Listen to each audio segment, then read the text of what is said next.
السلام عليكم ورحمة الله وبركاته. الحمد لله المسبب الأسباب ومثير القلوب وساتر العيوب، ثم صلاة الله وسلامه على رسول الله محمد بن عبد الله بن عبد المطلب الذي على من بيده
Hii ile hatua ya kutaka kuanza kutengana kwa sababu wana misingi ya dini, na hii ndio tunaambukiza sisi kwa watoto wetu. Asaliwe Mtume Muhammad. Kuna baadhi ya Imam Hasan, ikimwangalia Imamu al-Hasan al-Basri katika baadhi ya vitabu vyake, kuna kisa kimoja alikuwa anakisimulia kuhusiana na hikma. Hebu tuchukue hii ambao tunajiandaa na hili. Anasema ilitokea siku moja, wakawa watu wapo marafiki watatu. Tusikilizane kwa uzuri. Walikuwa marafiki watatu. Marafiki watatu wale walikuwa wakiishi katika mji wa kijahilia, mji ambao unaongozwa na mfalme ambaye akijinasibu kwamba yeye ni Mungu. Inna lillahi wa inna ilaihi raji'un. Wale baada ya kuona utumwa ule, wakaona hata inabidi tuitafute elimu. Ndio tunapata hapa asli ya utlubul ilma walau biswin, tuitafute elimu japokuwa ni nchi ya mbali. Ule Uchina umetajwa kwa sababu ya umbali. Wale mabwana wakaulizia wakaambia, bwana, mji fulani una elimu, nendeni mkasome ili mumjue Mwenyezi Mungu Subhanahu wa Ta'ala. Wale mabwana wakaondoka watatu, hali ya kuwa watu wale wawili wameoa, mmoja hajaoa, lakini ni marafiki. Wale mabwana waliondoka wakaenda kusoma. Walisoma kwa muda ambao ulifikia wa kusoma. Nitaenda haraka kwa sababu mashekhi zetu wanataka kwenda kurudi majumbani, alafu na mbali kidogo. Basi walipoenda kusoma kule, shekhi alivyoangalia mwisho wake akamwambia, jamani, kesho mna graduate. Maana yake mnamaliza masomo yenu. Lakini kumaliza kwenu, pale mtakapomaliza, msiondoke baada ya swala ya Aisha, nina masomo matatu nataka niwamalizie. Wawili wakaanza kuguna. Wakasema, shehe, kesho tunamaliza masomo, tumeshamaliza. Kesho ndo tunafanya sherehe yetu. Kuna masomo gani tena ya swala ya Aisha? Wale mabwana akawaambia, kwa mwenye kutaka atakaa katika somo hilo, asiyetaka aondoke. Wawili pale waliondoka, akabakia mmoja akasema, mimi nataka somo hili na mimi ndio nataka tuelekezane katika haya masomo ya huyu mtu aliyeachia. Huyu bwana somo la kwanza, baada ya kufika Aisha anafundishwa na mwalimu wake. Anaambiwa, wakati unaondoka unaenda uko nyumbani kwenu, ukikuta watu wanamswalia Mtume Muhammad sallallahu alaihi wasallam, usipite na wewe mpaka upate neno la kumtaja Muhammad sallallahu alaihi wasallam. Hilo ni somo la kwanza. Somo la pili, akaambiwa, ukitembea alafu unawakuta watoto wadogo wamekaa wanacheza, usiwapite mpaka uwape salamu. Wewe waambie watoto hamjambo, wala kuambia hatujambo, shikamoo, lazima waseme. Lakini kama hutoambia, ukipita tunaona hata habari wanachezea michezo yao. Somo la tatu, akaambiwa, ukifika mahali ukakuta jambo linakukwaza, limekuudhi, usilifanyie maamuzi mpaka ulifahamu undani wake. Asaliwe Mtume Muhammad. Yule bwana baada ya masomo yale akalala pale msikitini. Siku ya pili asubuhi naye kurudi huku, wenzake wako majumbani, wameshafika kule. Mtu ana hamu ya watu, tunajua watu tunaposoma kila mtu ana hamu ya kutaka kuongea. Basi kule wale wenzake walikuwa wanaongea kule, yani wanaongea yale mambo ya kielimu ambayo wamefundishwa kule, lakini ongea yao wakawa wanachuki na yule. Kwa nini sisi tumeondoka, yeye kabaki? Je, kafundishwa masomo gani? Tumfuate. Shehe, umefundishwa masomo gani? Akamwambia, nyinyi mliondoka bwana, utajua mwenyewe bwana. Wale wakaona ngoja tumharibu huyu, wakaenda kwa mfalme yule anayejiita yeye Mungu, aswaliwe Mtume Muhammad. Akamwambia, bwana, kule kuna kijana anasema kasoma, ana elimu na anasema Mungu ni mmoja tu, yaani wewe sio Mungu. Yule bwana mfalme kwa neno lile lilimkera, anikamatieni huyo kijana. Watu wakaenda kumkamata, lakini kumbukeni aliyosema maneno yale kumwambia mfalme ni wenzake wale wawili wale waliokwenda kufanya nini. Hapa kuna ibra kwamba hata marafiki si wa kuamini. Asaliwe Mtume Muhammad. Yule bwana akaja kukamatwa, tena anakwenda kukamatwa nyumbani kwake, ndo anaingia tu na mke wake yuko pale, hajakaa sawa, akakamatwa, anaenda kwa mfalme. Mfalme kufika, alimweka mbele, akamuuliza, wewe bwana, Shadila, umenipa dakika 5 lakini sasa bado hazijaisha. Naona zinaendelea kidogo. Bado hazijaisha mwalimu. Yule bwana anaambiwa, hivyo wewe ndio unasema kuna Mungu ambaye ni mmoja kuliko mimi? anasema ndiyo Mungu wangu mimi, ndiyo Mungu wako wewe. La ilaha illa Allah. Yule bwana alikasirika sana, akamwambia mkamateni, mfungieni ndani, lakini tutamuua kisiri. Huyu bwana anataka kuuliwa kisiri. Angalia hichi kifo anachokufa na masomo aliyofundishwa kule.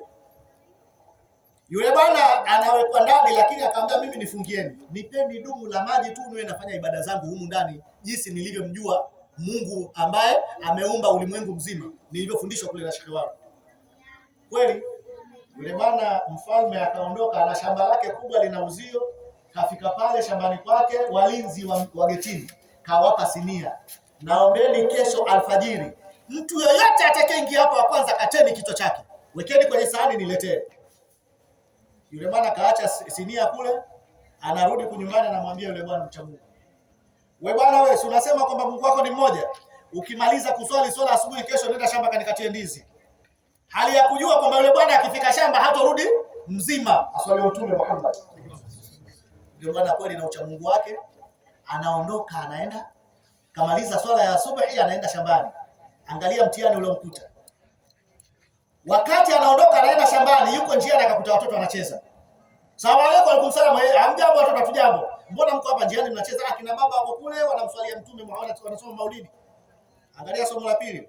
Yule bwana anaongeza safari. Anaondoka pale kwa watoto, anaenda kule sasa, kwa sababu ana kumbukumbu ya kwamba ukiwakuta watu wanamswalia Mtume usipite mpaka na wewe umswalie Mtume Muhammad. Yule bwana akaenda. Kafika kule ni jirani ya nyumbani kwake. Nyumba yake ile pale, na hapa ndo panaswalia Mtume. Basi yule bwana akamswalia Mtume pale, akaona hivi kweli mfalme ameniagizia ndizi, alafu nyumbani kwangu nisende kumwona mke wangu? Eleweni, lakini hiyo hali ni asubuhi. Anaenda nyumbani kwake, kufika mlango wake mkubwa huo hapo umerudishiwa, kasukuma, anaingia ndani, kamwacha mkewe tu, lakini ndani anamkuta kuna mwanamume kalala kitandani, kichwa kaweka huko na mwanamke kichwa kaweka kule. Swali Mtume Muhammad, jiulize swali, kama wewe ndio mkeo umemwacha hivi, unafanya nini? Yule bwana alichofanya na yeye na kutafuta bakora safi, lakini akafikiria shekhe aliniambia nikilikuta jambo limenikwaza nisilitolee maamuzi mpaka nilijue ndani wake. Alifika akamwamsha mkewe taratibu, amka njoo. Kweli